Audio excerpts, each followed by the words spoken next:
एक बार देवलोक में ब्रह्मा, विष्णु, महेश इत्यादि समस्त देवी देवता बैठे हुए थे और माता सरस्वती उस सभा में बैठकर सुंदर सा गान कर रहे थे। माता सरस्वती गान कर रहे थे, गान मतलब भजन गा रही थी, अपने वीणा पर सुंदर सुंदर भजन गा रही थी। माता सरस्वती गा रही हैं और उसी समय ब्रह्मा जी बैठे। ब्रह्मा जी ने कहा, और इस सब को सुनकर भगवान राधा और कृष्ण भी वहां पर उपस्थित हैं। उन्हीं के गोलोक धाम में यह चल रहा है। गोलोक धाम के देवता कौन है? मुख्य भगवान श्री कृष्ण और राधा। राधा और कृष्ण के सभा में गान हो रहा है। माता सरस्वती गायन कर रही हैं। गायन को, गान को सुनकर सभी लोग प्रसन्न हैं। तब तक ब्रह्मा जी ने कहा, प्रभु अरे शंकर भगवान से भी कुछ गवा लो, ये भी गाते हैं। संगीत के बहुत अच्छे जानकार हैं शंकर भगवान। हाँ, बुद्धि के दाता, ज्ञान के दाता भगवान शंकर हैं और बुद्धि की प्रदाता माता शारदा। बुद्धि प्राप्त करना हो तो माता वीणा वादिन शारदा जी का पूजन करना चाहिए, और ज्ञान प्राप्त करना हो तो ज्ञान प्राप्त करने के लिए भगवान शिव का पूजन करना चाहिए। ब्रह्मा जी ने कहा, प्रभु अरे माता सरस्वती अकेले अकेले गा रही हैं, अगर आप आदेश कर देते शंकर भगवान भी गा देते। भगवान ने कहा, भाई अगर ऐसी बात है तो शंकर जी भी गा दे।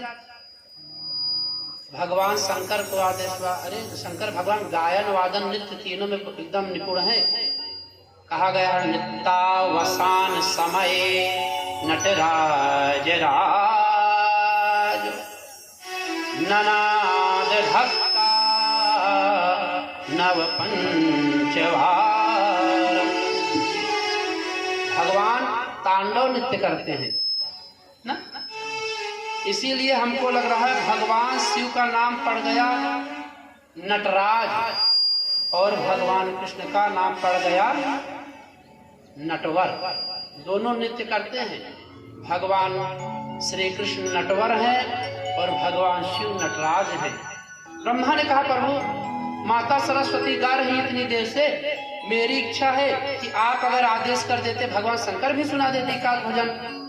भगवान राधा कृष्ण ने कहा, अगर ऐसी बात है तो शंकर भगवान को आदेश कर दिए कि महादेव आप भी कुछ सुना दीजिए, सब सुनना चाह रहे हैं।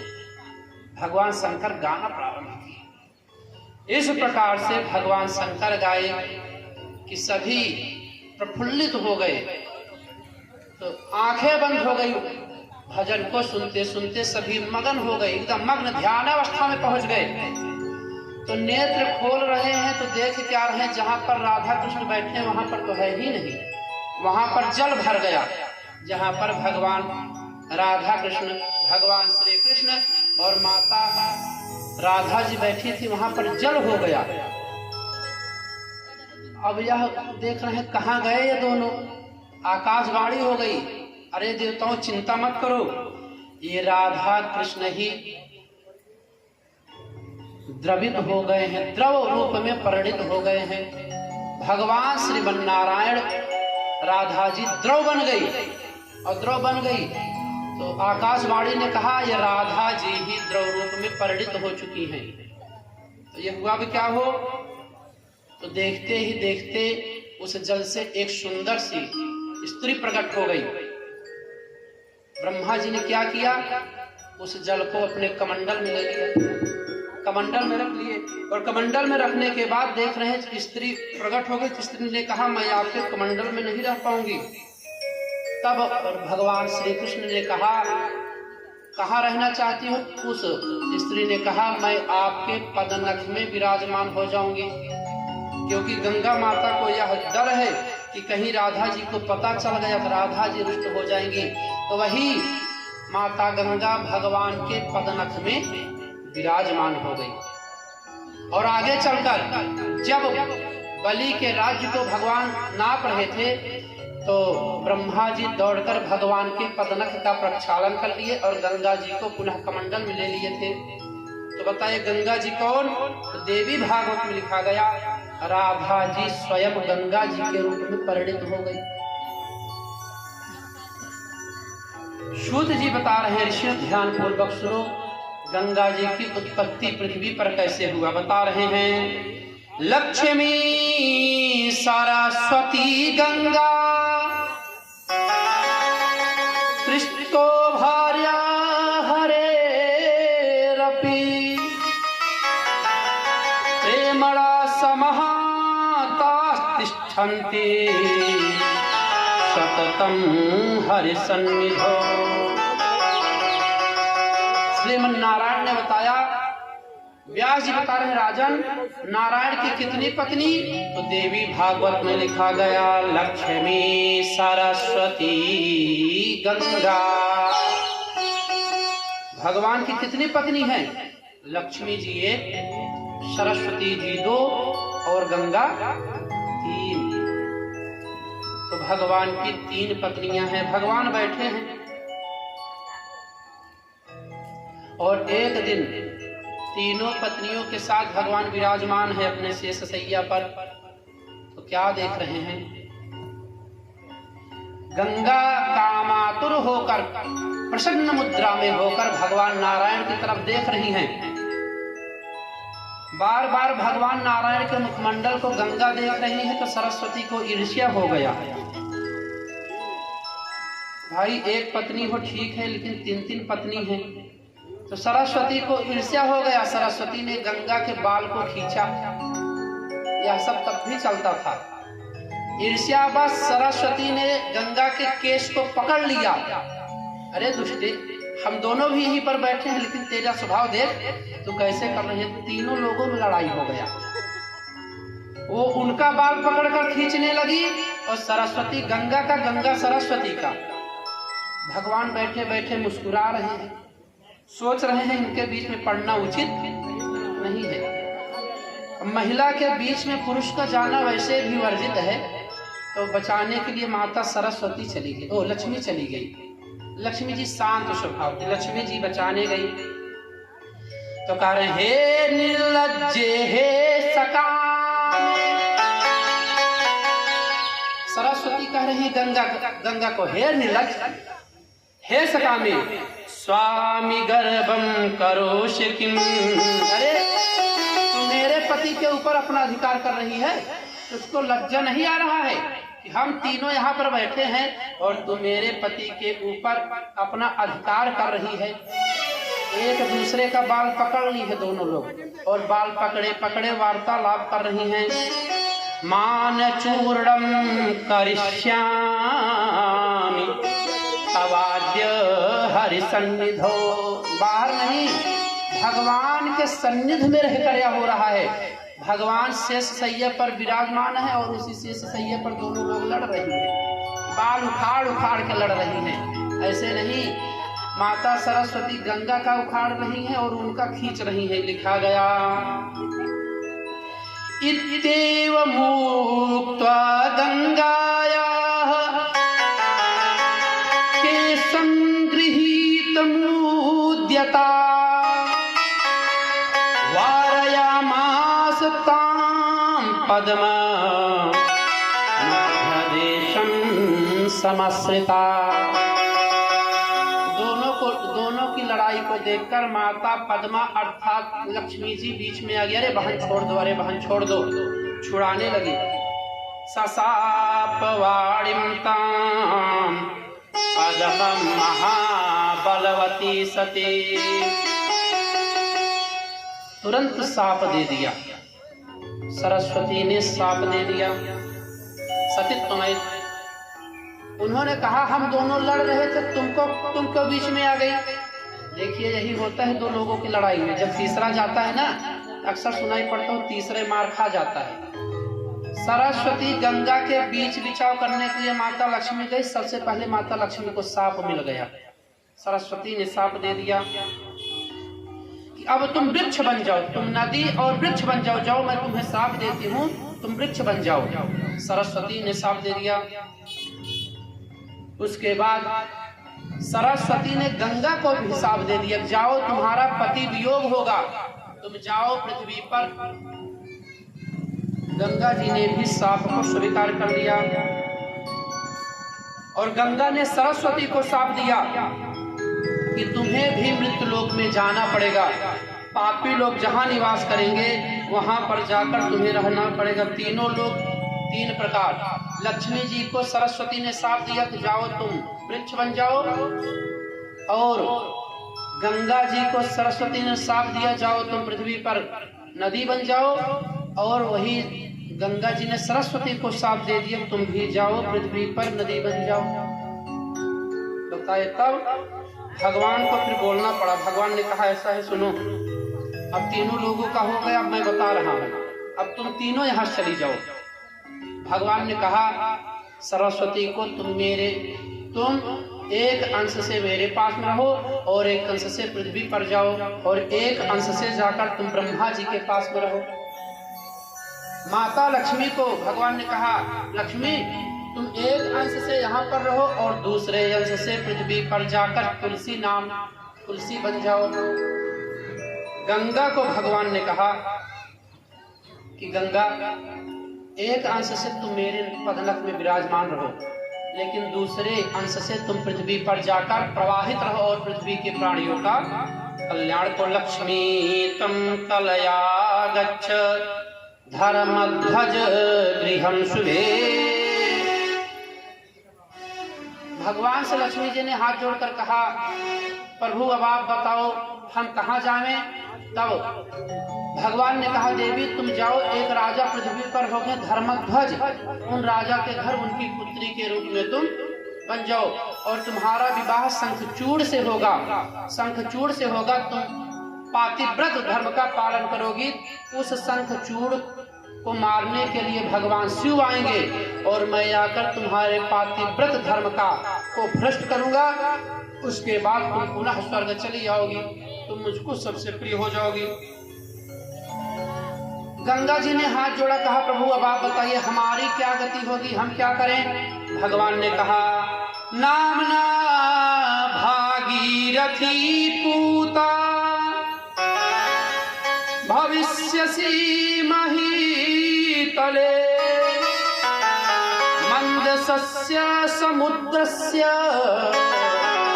जाया जायेर्ममाज्ञया।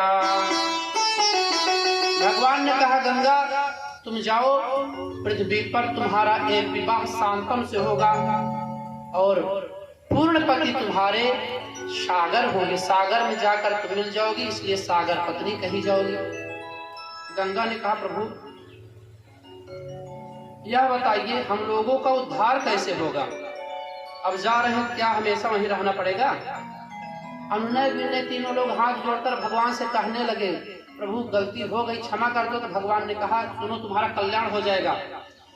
गंगा को भगवान ने कहा काले पंच सहस्त्रे चा गते वर्षे तुमोक्षरम। भगवान ने कहा क्या काले पंच सहस्त्रे चा गते वर्षे तुमोक्षरम। अरे गंगा कलयुग के 5000 वर्ष बीत जाने पर तुम्हारा उद्धार हो जाएगा, तुम पुनः स्वर्ग को चली जाओगी। देवी भागवत में लिखा गया कि भगवान से गंगा ने कहा प्रभु आपसे ज्यादा दिन दूर मैं नहीं रह सकती, तो कोई उपाय बताइए जिससे मैं आपके सानिध्य को प्राप्त करूं। भगवान ने कहा गंगा कलयुग का जब 5000 वर्ष व्यतीत हो जाएगा, तुम सभी जितनी नदी रूपड़ी हो, गंगा और लक्ष्मी सरस्वती तीनों नदी बनी हो, तीनों लोग पुनः मेरे धाम को वापस आ जाओ। गंगा ने कहा प्रभु मैं कलयुग में जाऊंगी पृथ्वी पर, लोग हमारे अंदर अनाचार दुराचार करके आएंगे, स्नान करेंगे, तो हमारा कल्याण कैसे होगा। भगवान ने कहा कि गंगा जब तुम्हारे अंदर दुनिया वाले अपने पाप को भूलेंगे, लेकिन उसी में जब कोई साधु संत आकर स्नान कर लेगा उसके कारण तुम्हारा पाप कट जाएगा, तुम्हारे पाप का हरण वह साधु संत कर लेगा। तो माता गंगा को भगवान ने बताया। माता जी ने कहा प्रभु यह बताओ हम कैसे पहचानेंगे कौन साधु है कौन असाधु है। तो भगवान ने कहा गंगा सुनो, एकादशी विहीनश्च संध्याहीनोऽथ नास्तिकः। भगवान ने कहा गंगा, जो व्यक्ति एकादशी व्रत न करे, एकादशी विहीनश्च संध्याहीनोऽथ नास्तिकः नरघाती भवेत् पूतो मदभक्त दर्शन स्पर्श दर्शना। गंगा तुम्हारे घाट पर जब कोई एकादशी करने वाला भक्त पहुंच जाएगा, एकादशी विहीनश्च, और नास्तिक जो पूजा पाठ इत्यादि को ना मानता हो, ऐसे व्यक्ति का स्पर्श जब मेरे भक्त कर दे, मद भक्त स्पर्श दर्शनात्, तो ऐसे व्यक्ति को जब हमारे भक्त स्पर्श कर देंगे तो उनका कल्याण हो जाएगा।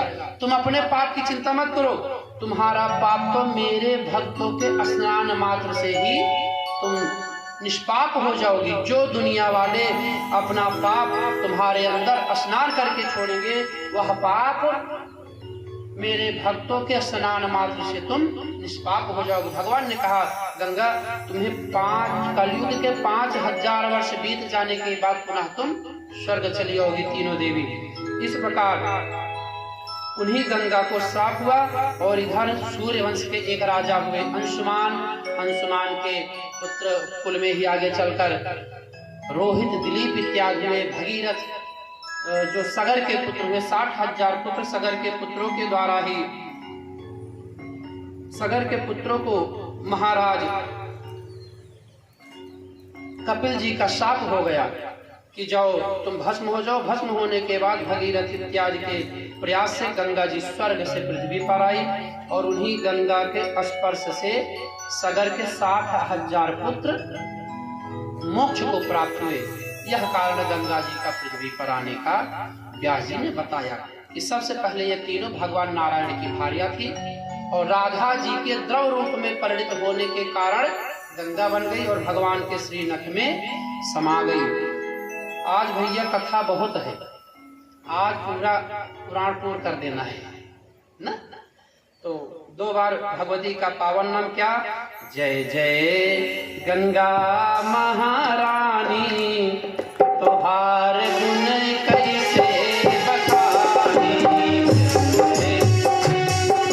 जय जय गंगा महारानी, तोहार बड़ा निर्मल बखानी। जय जय गंगा महारानी, तोहार बड़ा निर्मल बखानी। जय जय गंगा महारानी, तोहार बड़ा निर्मल बखानी। जय जय गंगा महारानी, तोहार बड़ा निर्मल बखानी।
हरिद्वार से होकर प्रयाग में आई, हरिद्वार से होकर प्रयाग में आई, हरिद्वार से होकर प्रयाग में आई, आंखों में ले मेरी बरसाई, आंखों में ले मेरी बरसाई, हरिद्वार से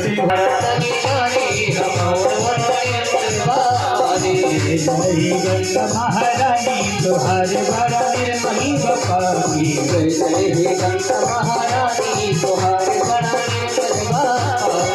निर्मल पानी मैया निर्मल पानी, निर्मल पानी मैया निर्मल पानी, निर्मल पानी मैया निर्मल पानी, निर्मल पानी मैया निर्मल पानी, जय गंगा महारानी तुहारे बड़ा निर्मल पानी, जय गंगा महारानी तुहारे बड़ा निर्मल पानी, जय गंगा महारानी तुहारे बड़ा निर्मल पानी, जय गंगा महारानी तुहारे बड़ा निर्मल पानी, तुहारे बड़ा निर्मल पानी, तुहारे बड़ा निर्मल पानी। बोलिए गंगा माता की जय हो, तीर्थराज प्रयाग की जय हो, यमुना माता की जय हो, सरस्वती माता की जय हो, जय जय श्री राम। जय हो। सूत जी महाराज 88,000 ऋषियों को नैमिषारण्य के पावन तीर्थ में श्रवण करा है। ऋषियों, आज अम्बा मख का विश्राम दिवस है और यही कथा व्यास जी श्रवण करा रहे हैं राजा जन्मेजय को। जन्मेजय के मन में यह इच्छा है कि आज ज्यादा से ज्यादा कथा हम श्रवण करें, क्योंकि आज यह नावाह पारायण विश्राम होगा। भगवान की कथा पूर्ण नहीं होती, माता जी की कथा विश्राम होता है। यहाँ विश्राम होगा, दूसरी जगह प्रारंभ हो जाएगा। तो जन्मेजय ने कहा, प्रभु यह बताओ, ये जो पहाड़ इत्यादि पर्वत वगैरह भारतवर्ष में है, भूखंड में, इनका रहस्य, इनका कथा कैसे है? तब व्यास जी ने कहा, जन्मेजय एक बार नारद जी हमको इसके विषय में बताए थे। ये कथा ऐसी है, नारद जी ने बताया, व्यास जी एक बार मैं पूरे पृथ्वी पर भ्रमण करते हुए विंध्य पर्वत के पास पहुंचा। विंध्य पर्वत के पास में पहुंचा तो ऋषियों ने पूछा, महाराज यह विंध्य पर्वत कौन है? तब बता रहे ऋषियों ने कहा, कोशो विंध्याचलः सूत किमर्थं गगनं स्पृशन् भानुमार्गावरोधं च किमर्थं कृतवानशो। हे महाराज, हमने सुना है एक बार विंध्याचल पर्वत इतने बड़े हो गए कि सूर्य के मार्ग को ही अवरुद्ध कर दिए। सूत जी से कहे तो सूत जी ने 88,000 ऋषियों ने कहा, महाराज हाँ यही कथा हमको आप सुनाओ कि विंध्य पर्वत इतने बड़े कैसे हो गए कि सूर्य भगवान के रास्ता को ही रोक दिए। जन्मेजय ने कहा, व्यास जी यही कथा हमको आप श्रवण करा दें। व्यास जी ने कहा, सावधान होकर जन्मेजय सुनो। एक बार नारद जी सभी पर्वतों पर घूमते घूमते पहुंच गए विंध्याचल पर्वत के पास में। नारद जी के यहाँ जब पहुंचे तो विंध्य पर्वत ने नारद को पाद गर्भ आचमन इत्यादि सत्कार किया। सत्कार करके विंध्य पर्वत नारद जी को यथा आसन प्रदान किया।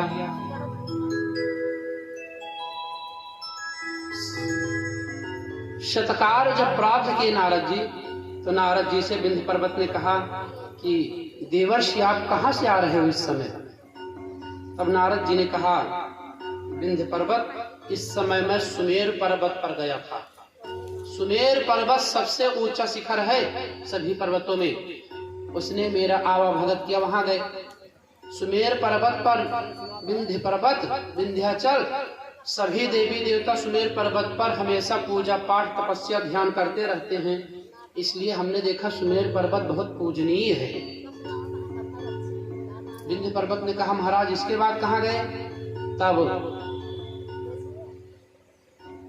नारद जी ने कहा विंध्य पर्वत, उसके बाद मैं हिमालय गया। हिमालय पर गया तो हिमालय के यहाँ तो माता जी स्वयं जगत जननी जगदम्बिका पार्वती के स्वरूप में जन्म ली थी, इसलिए हिमालय पर्वत भी खूब पूजनीय है।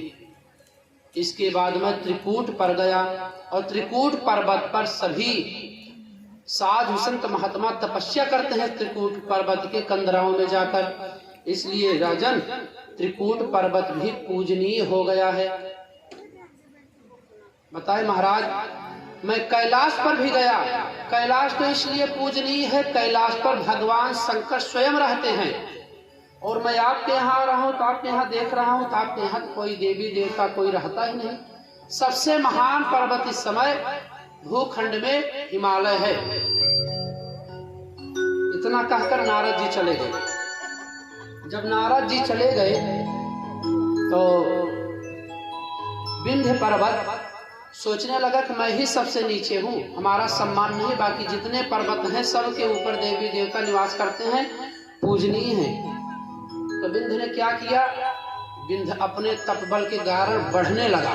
इतना बड़ा हुआ कि सूर्य के मार्ग को ही अवरुद्ध कर दिया। सूर्य भगवान जब प्रातः काल निकले तो देख रहे हैं सामने पर्वतराज विंध्य खड़े हैं। तो वरुण से अपने सारथी से भगवान सूर्य ने कहा रथ आगे बढ़ाओ। सारथी ने कहा महाराज क्या बताएं, आगे विंध्य पर्वत आकर खड़ा हो गया है, रथ आगे जा ही नहीं पाएगा।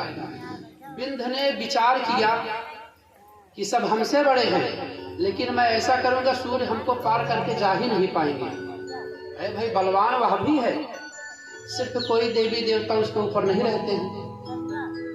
विंध्य ने कहा चिंता मत करो, मैं ऐसा करूंगा सूर्य प्रदक्षिणा कर ही नहीं पाएंगे, दिन रात बंद, अब सूर्य मेरे पास तक ही रहेंगे। सारथी से सूर्य ने कहा रथ आगे बढ़ाओ। सारथी ने कहा महाराज विंध्य पर्वत आगे खड़ा हो गया है, सीना तान कर खड़ा है, अब उस पार जा पाना मुश्किल है। कहा गया है जब दुष्टों के पास बल हो जाता है ना, वो अनायास लड़ाई करते हैं। शास्त्र ने कहा क्या? शास्त्र ने कहा है जब इनके पास में बल हो जाता है, शक्ति परेशान पर पीड़नाय, जब बल हो जाए किसी ऐसे व्यक्ति का जो दुष्ट हो, वह दूसरे को परेशान करता, लड़ाई झगड़ा अनायास ही लगाए रहता है। आदे विवादा यधनम मादाय, कोई धनवान हो जाए पहले जल्दी, पूर्व का धनिक नहीं, तो वह अनायास लड़ाई झगड़ा करना प्रारंभ करता है। उसको हो जाता है कि हमारे पास तो धन हो गया है, कुछ नहीं करेगा तो अपने पास पड़ोसी को ही परेशान करेगा। वैसे दुष्ट के पास जब बल हो जाता है तो वह क्या करता है? अनायास युद्ध करेगा, परेशान करेगा, यही सब करता है, रास्ता अवरुद्ध करने लगते हैं। सारथी ने कहा सूर्यदेव यह विंध्य पर्वत आगे खड़ा हो गया है, अब आगे नहीं चल पाएंगे। हाहाकार मच गया तब तक। अरे सूर्य भगवान जब प्रदक्षिणा नहीं करेंगे तो दिन रात कैसे होगा? जहां पर है वहां पर दिन है दिन, और जहां पर नहीं पहुंचे वहां पर रात ही रात है। चराचर जगत का कार्यभार ही पृथ्वी का रुक गया। अब काहे रात हो तो काहे लोग विश्राम करें? जो लोग रात में सोते हैं उनको रात चाहिए। अब मान लीजिए कोई चोर हो, चोरी करना चाह रहा हो, जब रात होगा तभी करेगा ना, कुल कार्य रुक गया। इंद्रादि देवता कहे देखो भाई ये तो गड़बड़ है। अब विंध्य पर्वत से कहा, जब विंध्य पर्वत के पास में गए, कहे महाराज कम से कम रास्ते को छोड़ दो। विंध्य ने कहा मैं रास्ता नहीं छोड़ूंगा, मैं सबसे बड़ा हो गया हूँ। यह हुआ क्या किया जाए कि विंध्य पर्वत को झुकाया जाए। तब विंध्य पर्वत को शांत करने के लिए समस्त ऋषि पहुंच गए काशी। काशी में एक महात्मा है जिनका नाम है अगस्त महात्मा। अगस्त जी के पास में गए और अगस्त जी से प्रार्थना किए, अगस्त्यो मुनिवर्योशो वाराणस्यां समासते। भगवान ने कहा अगस्त मुनि के पास में जाओ, अगस्त से प्रार्थना करिएगा, वो निश्चित है विंध्य पर्वत को ठीक कर देंगे। अगस्त मुनि के पास में गए, बताए महाराज एक पर्वत विंध्य पर्वत हो गया है, वह सूर्य भगवान के रथ को ही रोक दिया, दिन रात होना बंद हो गया। अगस्त ने कहा बताइए तब?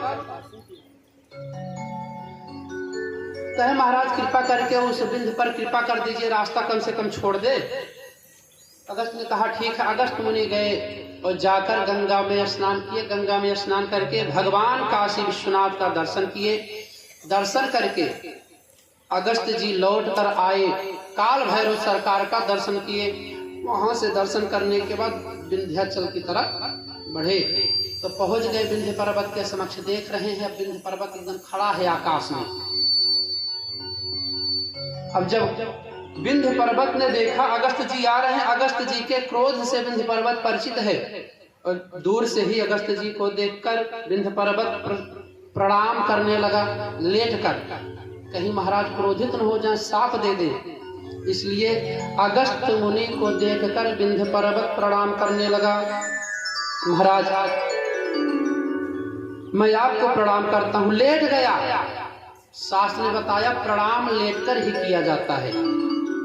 लेटकर प्रणाम करने की विधा को कहते हैं साष्टांग प्रणाम।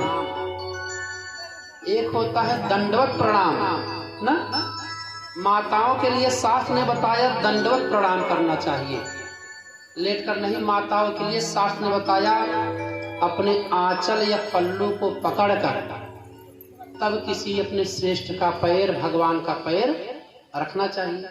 लेकिन समस्या यह है अब आंचल ही गायब हो जा रहा है। जब आंचल नहीं रहेगा तो प्रणाम कैसे होगा? दुपट्टा होता है उसके साथ में रहना चाहिए तब तो प्रणाम हो। शास्त्र ने कहा प्रणाम करने का विधि विंध्याचल पर्वत से सीखिए। विंध्याचल पर्वत अगस्त मुनि को कैसे प्रणाम कर रहा है। अगस्त मुनि को देखकर विंध्याचल लेट गया, साष्टांग हाथ को सामने फैला दिया। शास्त्र ने कहा इसी को कहते हैं साष्टांग प्रणाम। कैसे करना चाहिए? शास्त्र ने बताया दोर्भ्याम पादाभ्याम जानुभ्याम मूर्छा शिरसा दृशा मनसा वचसा चेति प्रणामोष्टांगा ईरितः। बताए साष्टांग प्रणाम कैसे होता है। आप लेटकर दोनों हाथ को फैला दे। जिस व्यक्ति को प्रणाम करना हो उसके पैर के दोनों अंगूठे को अपने हाथ से स्पर्श करते हुए शास्त्र ने प्रणाम करने का विधि बताया।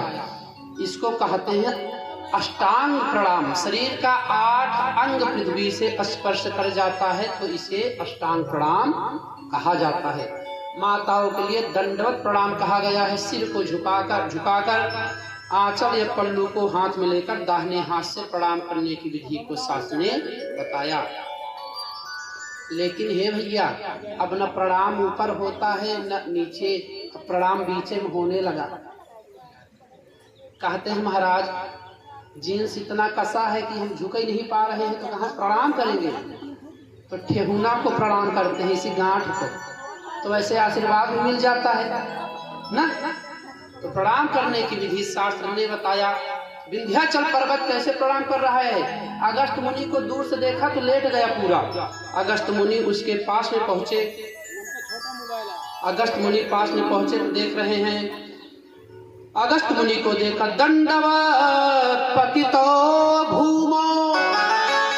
कैसे प्रणाम किया? दंडवत पतितो भूमो। लेट गया जमीन पर, दंडवत पूरा साष्टांगम भक्ति भाविता तम दृष्ट्वा नम्र शिखरम विंध्यम नाम महागिरिम। बताए जब प्रणाम करिए तो क्या क्या बताना चाहिए। किसी श्रेष्ठ को प्रणाम करते समय अपने पिता का नाम, अपना नाम और अपने गोत्र का नाम उच्चारण करना चाहिए। जिससे उसको आपका परिचय पूछना ना पड़े। साष्टांग प्रणाम करते हुए कहना चाहिए, मैं गौतम गोत्रीय आचार्य सोमेश पांडे भो आचार्याः त्वामहं प्रणमामि। हे आचार्य, मैं गौतम गोत्र में उत्पन्न हमारे पिताजी का अमुक नाम है और मैं आचार्य सोमेश आपका अभिवादन कर रहा हूँ। इस प्रकार से अपने पिता का नाम, अपना नाम और अपने गोत्र का नाम उच्चारण करके अपने श्रेष्ठ जनों को प्रणाम करना चाहिए। ऐसे ही विंध्य पर्वत कर रहा है प्रणाम। दंडवत पतितो भूमौ साष्टांगं भक्ति भावितः तं दृष्ट्वा नम्र शिखरं विंध्यानाम महागिरिं। हे महाराज, मेरा नाम विंध्याचल है। गिरी मतलब पर्वत, विंध्य पर्वत मेरा नाम है। मैं आपको प्रणाम कर रहा हूँ। जब अगस्त जी इतना सुने, अगस्त जी प्रसन्न हो गए। अगस्त जी ने कहा, वत्स, अब तुम ऐसे लेटे रहो, मैं वृद्ध हो गया हूँ, मैं तुम्हारे ऊपर चढ़ नहीं पाऊंगा, अब तुम ऐसे लेटे रहो। प्रसन्न वदनो गस्यो मुनिर्विंध्यामथ ब्रवीत् वत्सैव तिष्ठ तावत् त्वं यावत् गम्यते मया। अगस्त जी ने कहा, वत्स, तुम इसी प्रकार से लेटे रहो जब तक मैं लौटकर ना आ जाऊं। अगस्त जी गए, आज तक लौटे ही नहीं। वह विंध्य पर्वत अपने यहाँ से लेकर पूरे भारत में फैल गया। वही विंध्य पर्वत है। यहाँ से जब आप चालू करेंगे मुंबई तक आप चले जाइए, जितना दक्षिण जाएंगे वह उतना ही दिखाई पड़ेगा। इस प्रकार वही विंध्य पर्वत पूरे भारत में फैल गया। माता विंध्यवासिनी की कृपा हुई। विंध्य पर्वत के मन में यह था, मेरे ऊपर कोई देवी देवता रहता नहीं। इस बात का दुख था विंध्य को। माता अष्टभुजी स्वयं आकर विंध्य पर्वत पर द्वापर में विराजमान हो गई। विंध्य पर्वत साथ अपने जीवन को सार्थक किया। इस प्रकार ऋषियों विंध्य पर्वत की कथा हमने आपको श्रवण कराया। एकादश स्कंध में देवी भागवत में नारद जी ने रुद्राक्ष की महिमा, शालिग्राम की महिमा, शालिग्राम कितने प्रकार के होते हैं तो शास्त्र ने बताया शालिग्राम 24 प्रकार के होते हैं। भगवान का 24 अवतार हुआ है, उसी प्रकार भगवान के 24 प्रकार के शालिग्राम होते हैं। उनके सबके नाम हैं, हयग्रीव शालिग्राम, नृसिंह शालिग्राम, कूर्म शालिग्राम, कच्छप शालिग्राम, वाराह शालिग्राम, नरनारायण शालिग्राम। इस प्रकार से नारायण के 24 अवतार हैं और शालिग्राम 24 प्रकार का होता है। शालिग्राम कहाँ मिलता है? शालिग्राम गंडकी नदी में प्राप्त होता है। माता तुलसी का श्राप था, प्रभु आपने हमारे साथ छल किया है, इसलिए मैं आपको शाप देती हूँ, आप पत्थर बन जाओ। भगवान ने कहा, ठीक है देवी, मैं तो पत्थर बन जाऊंगा और आप तुलसी बनकर सदा मेरे ऊपर सुशोभित रहना। वही माता लक्ष्मी को सरस्वती ने श्राप दिया था, तुम पेड़ बन जाओ, तो तुलसी बनकर उत्पन्न हुई थी। और भगवान ने तुलसी के पति शंख को मारने के लिए माता जी के साथ छल किया। माता जी ने उनको श्राप दिया कि आप पत्थर बन जाओ, क्योंकि आपका हृदय पत्थर जैसा है। आपने हमारे साथ एक पातिव्रत स्त्री के धर्म को नष्ट किया, इसलिए आप पत्थर बन जाओ। और आप पत्थर बनोगे और आपको छोटे छोटे कीड़े काटते रहेंगे। कुछ शालिग्राम होते हैं जो बीच से खुलते हैं, जैसे चूड़ी होता है ना, वैसे शालिग्राम भगवान भी खुल जाते हैं। उनके अंदर चक्र बना रहता है, किसी के अंदर त्रिशूल बना रहेगा, किसी के अंदर धनुष बाण बना रहेगा। लेकिन जब आप बंद कर देंगे पता नहीं चलता है कौन से शालिग्राम है। जब उनको आप खोलेंगे अंदर सब आकृति बना रहेगा। उसमें अंदर छोटे छोटे कीड़े जाकर भगवान को काट कर उसमें चक्र, सुदर्शन, शंख इत्यादि का निर्माण कर देते हैं। तो 24 प्रकार के शालिग्राम को बताया गया, किस व्यक्ति को किस प्रकार के शालिग्राम का पूजन करना चाहिए। इसके बाद बताया गया देवी के नावाण मंत्र की महिमा। नावाण मंत्र क्या है? ओम ऐं ह्रीं क्लीं, इस मंत्र के विषय में बताया गया। माता का वाग मंत्र, माया मंत्र, इस विषय में ऋषियों ने बताया। इसके बाद भस्म धारण बताए कि भस्म को धारण करना चाहिए। भस्म में कौन कौन देवता वास करते हैं पिछली साल ही हम लोग श्रवण किए थे शिव महापुराण में, भस्म में ब्रह्मा विष्णु और महेश तीनों देवता विराजमान हो जाते हैं। भस्म को कैसे लगाया जाता है? भस्म में 3 रेखाएं बनाई जाती हैं मस्तक पर। प्रथम रेखा में ब्रह्मा जी, द्वितीय रेखा में नारायण, तृतीय रेखा में भगवान शंकर, और एक जो बिंदी रखा जाता है उसमें जगत जननी जगदम्बिका वास करती हैं। सभी संप्रदाय का अलग अलग चंदन के विषय में बताया गया। जो शाक्त उपासक होते हैं माता देवी जी के, गोल चंदन लगाते हैं। भगवान नारायण के जो भक्त होते हैं वो ऊर्ध्वपुंड चंदन लगाते हैं, जैसे हमने ग्रहण किया है। जो शंकर जी के उपासक होते हैं, जिनको कहते हैं शैव लोग, त्रिपुंड लगाते हैं, मस्तक पर 3 रेखाएं खींचते हैं। उसके बाद एक गाणपत्य भक्त होते हैं, गाणपत्य भक्त गणेश जी के भक्त होते हैं। शौर्य भक्त होते हैं, भगवान सूर्य की उपासना करने वाले को पहले दिन ही निवेदन किया गया था, जो सूर्य भगवान का उपासना करते हैं उनको शौर्य भक्त कहते हैं। शिव के उपासक को शैव भक्त कहते हैं, गणपति के उपासक को गाणपत्य भक्त कहते हैं, नारायण के उपासक को वैष्णव कहते हैं, और देवी जी के उपासक को शाक्त कहते हैं। 5 प्रकार के भक्त पाए जाते हैं, और यही 5 प्रकार का पूजन हमारे और आपके शास्त्र में बताया गया। बताए कि भस्म में कौन कौन देवता रहते हैं, बताते हैं। आदि ब्रह्मा, मध्य विष्णु, ऊर्ध्व रेखा सदा शिव, बिंदु की शक्ति रूपेण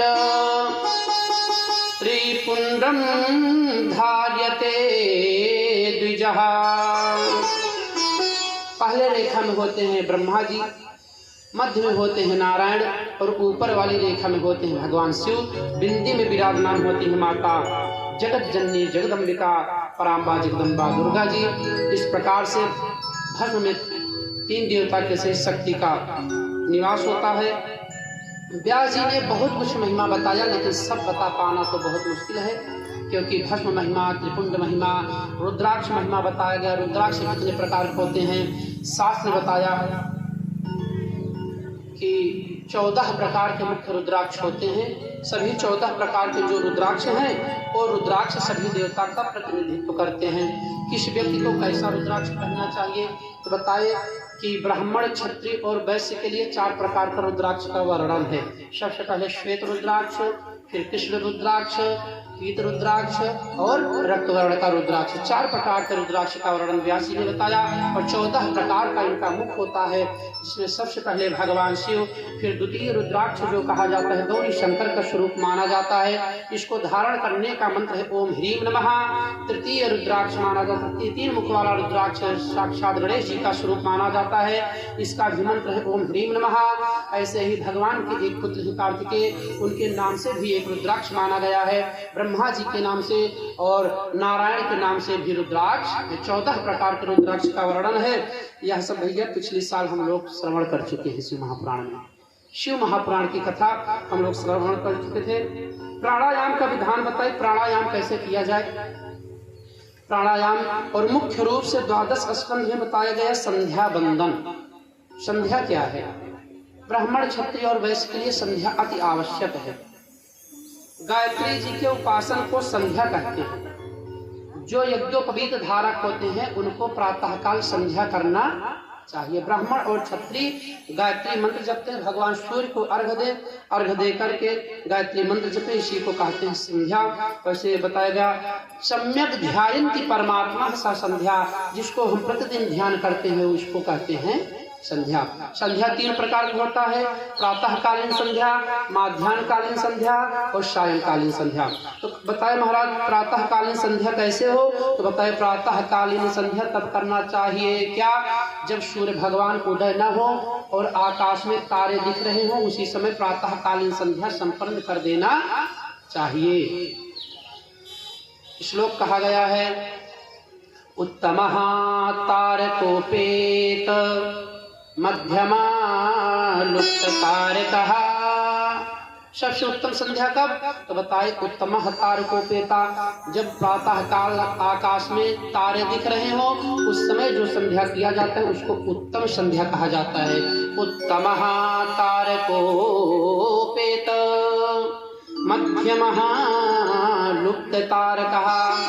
मध्यम प्रकार की संध्या का वर्णन आया। मध्यम संध्या होता है जब तारा दिखना बंद हो जाए और सूर्य भगवान लालिमा छोड़ दें तो उसको कहते हैं मध्यम वर्ग की संध्या। उस समय अधमः संध्या, अधम प्रकार की संध्या वह संध्या होती है जो संध्या सूर्य भगवान के निकलने के बाद जो हम जल देते हैं उसको अधम वर्ग में माना गया है। संध्या करने का विधान बताए, पुष्प तोड़ने का विधान बताए, फूल को कैसे तोड़े, तुलसी किस दिन तोड़े किस दिन न तोड़े, देवी देवताओं को क्या क्या चढ़ाना चाहिए क्या नहीं चढ़ाना चाहिए, इस सब का वर्णन बताया गया। विशेषतया देवी भगवती को दूर्वा नहीं प्रिय है, भगवती देवी को दूर्वा नहीं चढ़ाना चाहिए। देवी भगवती को धूप दीप नैवेद्य इत्यादि प्रिय है, इसके साथ देवी भगवती का पूजन करना चाहिए। बलिदान इत्यादि देवी को प्रसन्न करने के लिए किया जाता है। संकीर्तन रात्रि जागरण देवी जी को अत्याधिक प्रिय है, इसलिए देवी जी के पूजन अनुष्ठान में रात्रि जागरण भजन संकीर्तन करना चाहिए। नाना प्रकार का वर्णन किए हैं, बहुत कुछ रह जाएगा लेकिन समय मिलेगा कभी पूर्व में जब कभी ऐसा तो बताया जाएगा। रोग इत्यादि के विषय में बताए, चेचक रोग हो जाए किसका पूजन करें, घर में कोई बीमार हो जाए ज्वर से पीड़ित हो जाए किस देवी देवता का पूजन करें है। उसके बाद बताए कि भूत प्रेत की बाधा हो जाए कैसे किया जाए, किस देवी का आराधना किया जाए तो शांति मिले बताए। इस सब व्याख्या को सूत व्यास जी ने राजा जन्मेजय को बताया और मुख्यतः द्वादश स्कंध गायत्री महिमा को ही बताया गया कि गायत्री महिमा एक बार पृथ्वी पर अकाल पड़ गया।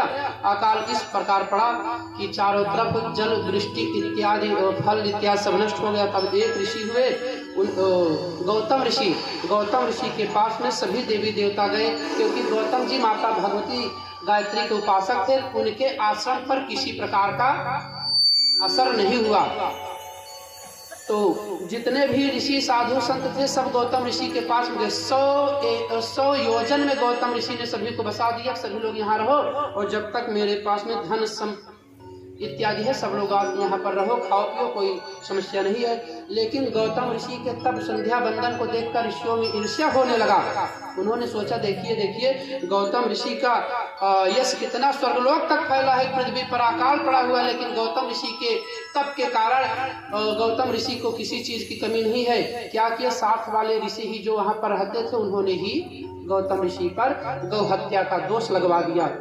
गौ हत्या का दोष लग गया, लेकिन जगत जननी जगदम्बिका माता गायत्री के फलस्वरूप कृपा से गौतम ऋषि की वह हत्या दूर हुई, भगवान का अर्चना बंदन किए। इन सब कथा को व्यास जी ने राजा जन्मेजय को श्रवण कराया। चतुर्दश स्कंध में आता है, जैसे बताया ही गया। एक दिन नारद जी आए, उसी यज्ञ में व्यास जी श्रवण करा रहे थे। नारद जी ने कहा, आकर नारद ने कहा, कृत आगमनम साधो ब्रूहि किम करवाणिते। अरे राजन, अरे महाराज, आपके आने का क्या कारण है?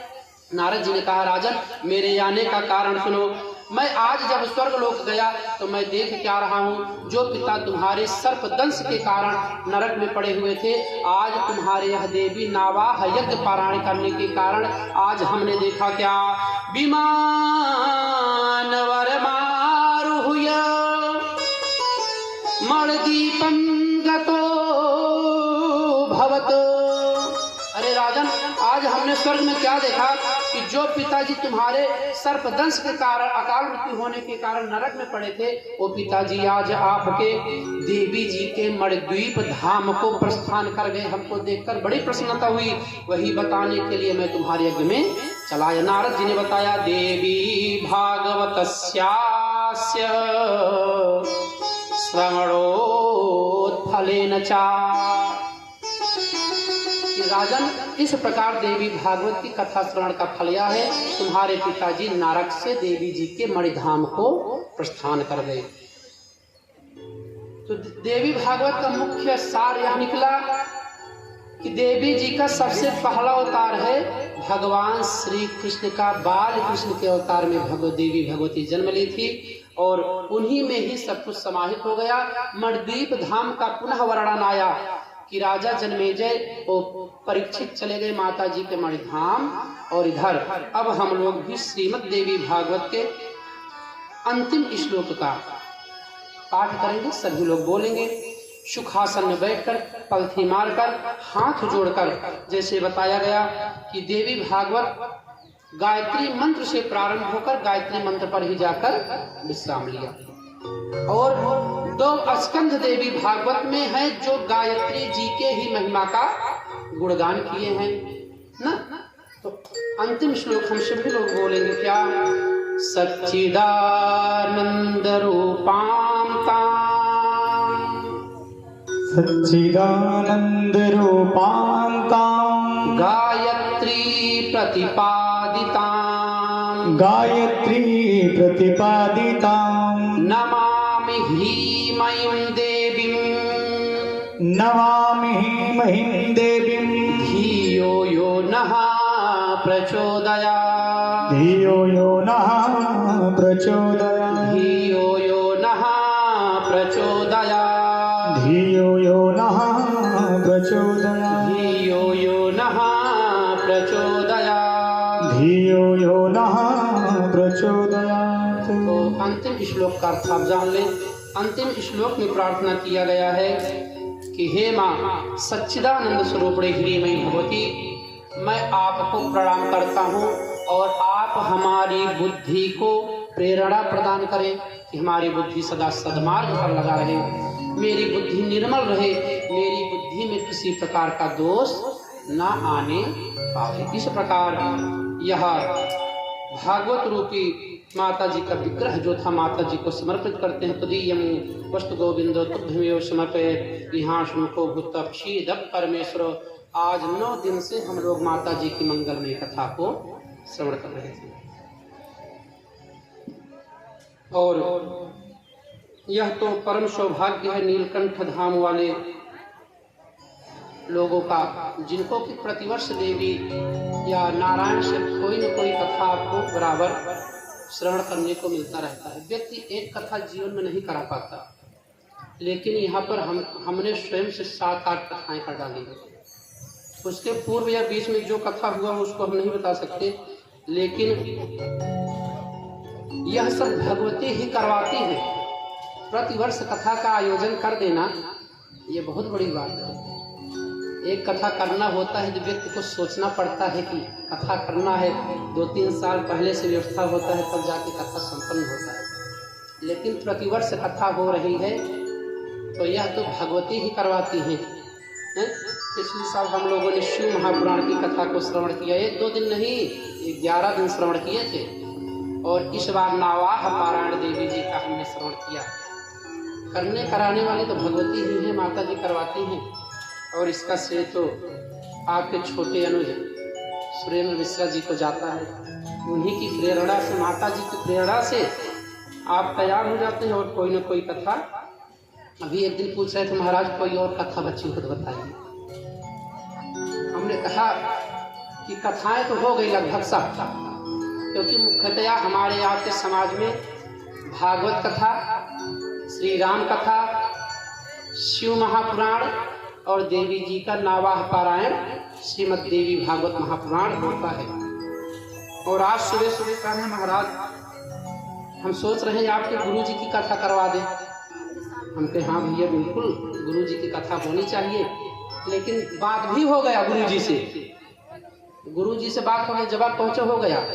तो अभी तो गुरु जी को 2.5 से 3 साल समय ही नहीं है कथा का डेट देने का। तो हमने कहा भैया लेकिन जमीन यहाँ पर जगह कम है, क्योंकि गुरु जी की कथा ऐसे नहीं हो पाएगी, क्योंकि उनके साथ में 30-40 साधु संत महात्मा चलते हैं वैसे कथा सुनने वाले। तो उनके कथा को कराने के लिए तो आपको जगह अच्छे से व्यवस्था करना पड़ेगा। तो बात भी हम कर लिए, तुरंत फोन लगाए गुरु भाई को। तो गुरु भाई ने कहा, हम कहे भैया कि चैत्र नवरात्र में कथा होनी है। तो कहे भैया ऐसा है कि चैत्र नवरात्र में गुरु जी अयोध्या छोड़ के कहीं जाते नहीं। गुरु जी 15 दिन अयोध्या में ही वास करते हैं हमारे गुरुदेव भगवान।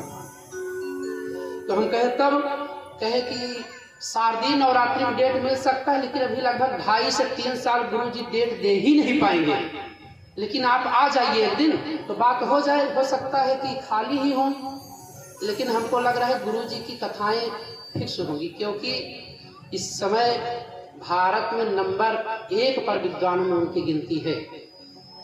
तो कहे महाराज अब आपके गुरु जी की कथा हो जाए। हम कहा भैया बड़ी सुंदर बात है, गुरु जी कथा करवाइए। तो प्लानिंग आगे की भी है, तो होगा तो वाल्मीकि रामायण की कथा गुरुदेव भगवान हमारे बोलते हैं। वाल्मीकि रामायण, भक्तमाल, श्रीमद देवी भागवत नहीं, और भागवत जी की कथा गुरुदेव भगवान हमारे कहते हैं। नवाह पारायण के अंतर्गत वाल्मीकि कथा की रामायण बचा हुआ है, बाकी जितना था सब हो चुका। तो होने को तो 18 पुराण अपने यहाँ हैं, लेकिन मुख्यतः जो कथा होता है इन्हीं सबका होता है। इनकी कथाएं लगभग इस द्वार पर इस गांव में संपन्न हो गया है। तो आज देवी जी का यह मंगलमय यज्ञ संपन्न हुआ। अब कल बचा क्या है? हवन, और परसों रहेगा भोजन। तो हवन और भोजन, हवन तो आप लोग करेंगे कल, और निमंत्रण में सभी का अवगाहन किया जाता है। सभी के भाई निमंत्रण है, सभी लोग आइएगा। काटना, बेलना, मर्दना है, सभी आएंगे तभी होगा ना। आलू छोड़ना पड़ता है, कुमड़ा उमड़ा काटना पड़ेगा सब ना। बाल वृद्ध नर नारी जितने हैं सब आएंगे। अरे वृद्ध का भी काम है, कुछ नहीं करेंगे, कुकुर हड़ाएंगे कम से कम बैठ के, उनका भी काम है।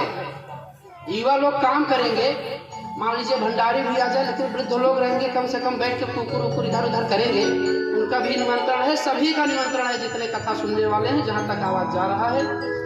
अब एक बात और कि यदि किसी प्रकार से कोई 9 दिन की कथा में मेरे द्वारा कोई ऐसा शब्द निकला हो जो आप लोगों को अप्रिय लग गया हो, जो अच्छा ना लगा हो, उसके लिए यही निवेदन है, उस बात को आप यहीं पर छोड़ दीजिएगा।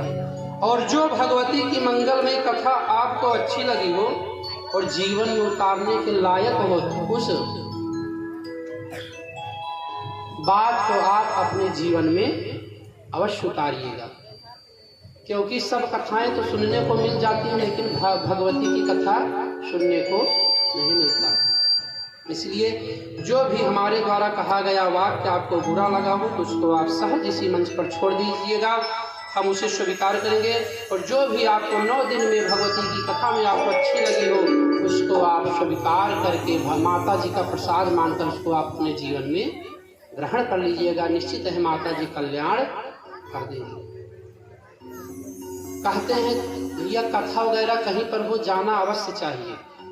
मान लीजिए हमारे पास धन ना हो, भगवान ने हमको गरीब बना दिया, हम धन ना कमा पाए, इतना कथा ना करवा पाए, लेकिन कम से कम कथा श्रवण तो कर सकते हैं। श्रवण करना चाहिए। नहीं तो जब व्यक्ति भगवान के धाम को जाएगा, भगवान पूछेंगे बताओ तुमने क्या किया, कहोगे प्रभु आपने हमको निर्धन बना दिया, मैं कथा नहीं कर पाया। लेकिन भगवान कहेंगे यह बताओ जब तुम्हारे गांव में, तुम्हारे नगर में भगवती की कथा हो रही थी तो सुनने क्यों नहीं गए? वहां पर कौन सा पैसा लग रहा था? तब आप निरुत्तर हो जाओगे, आपके पास कोई उत्तर नहीं रहेगा। इसलिए कहीं पर भी कथा हो तो भगवान की कथा, माता जी की कथा में श्रवण करने के लिए अवश्य जाना चाहिए।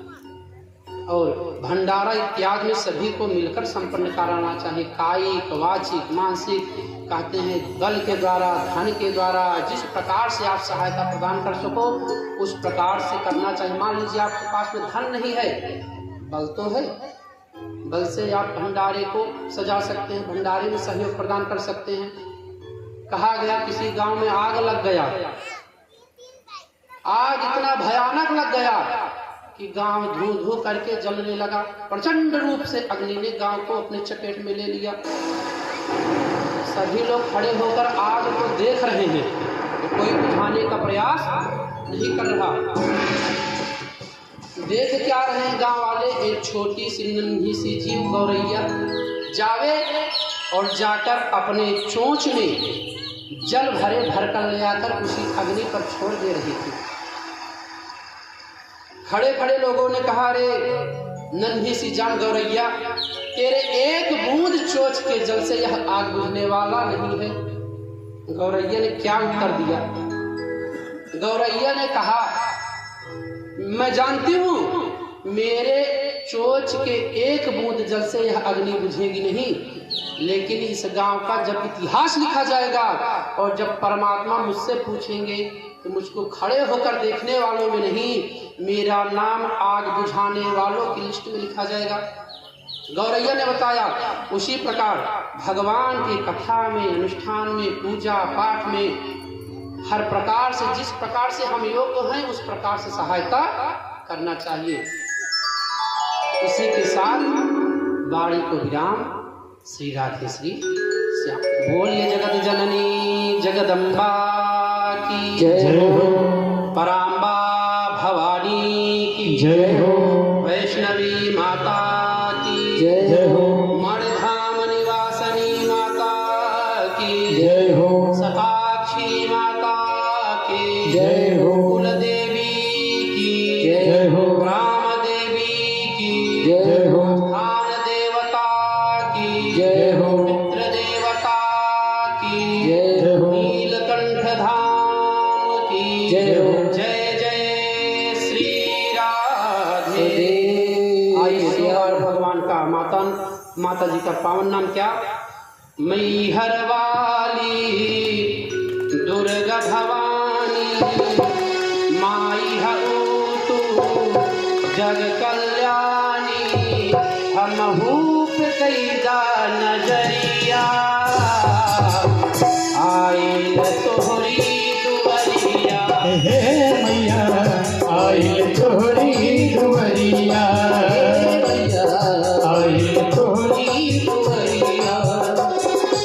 ओ मैहर वाली दुर्गा भवानी, माई हऊ तू जग कल्याणी, हमहू पे कैदा नजरिया, आइल तोहरी दुआरिया।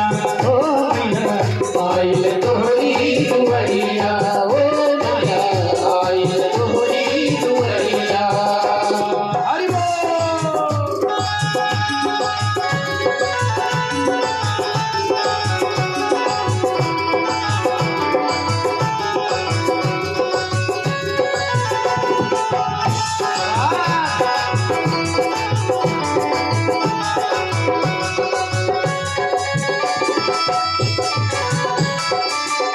त्रिपुर सुंदरी माता की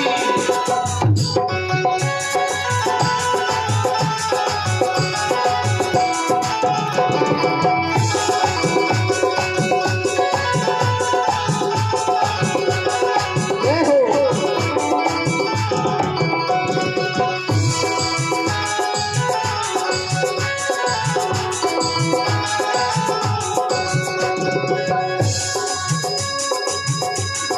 हो क्या दूँ तुमको मेरी मैया, बात नहीं है कुछ भी मैया, बात नहीं है कुछ भी मैया, बात नहीं है कुछ भी मैया। हो बेल गुलाब के फूलवा लाई, अड़हुल के हमें हर बनाई, अड़हुल के हम हर बनाई, लाल रंग बाटे चुनरिया, आइल तोहरी दुआरिया, हे मैया आइल तोहरी दुआरिया, हे मैया आइल तोहरी दुआरिया।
भगत के तरलो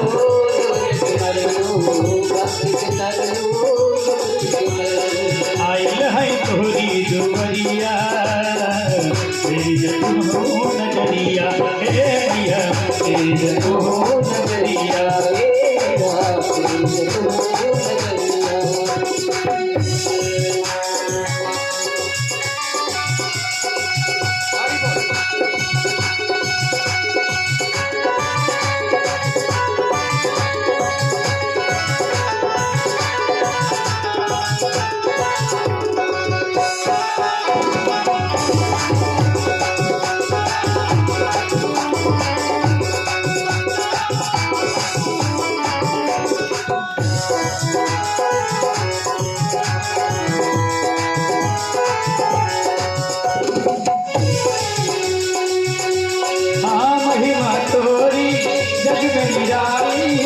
मैया कोई सवारी जाता नहीं मैया कोई सवारी आभी तलीबा सर पे भारी सेवा करे मैया सब नारी सेवा करे मैया सब नारी सेवा करे मैया सब नारी डूबेला सभी पुजरिया आई तोरी पुजरिया हे मैया आई तोरी पुजरिया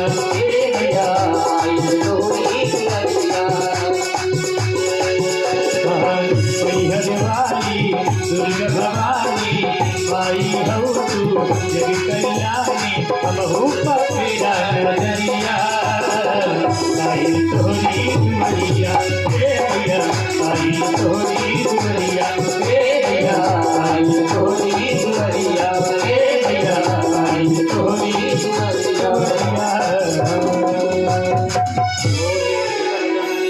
जगदम्बिका की जय हो शताक्षी माता की जय हो शाकंभरी माता की जय हो देवी भागवत महापुराण की जय हो जय जय श्री राधे श्री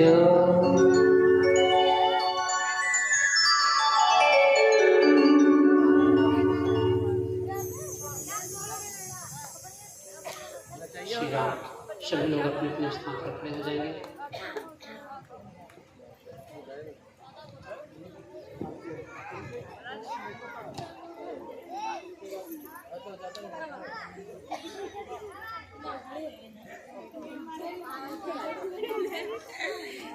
या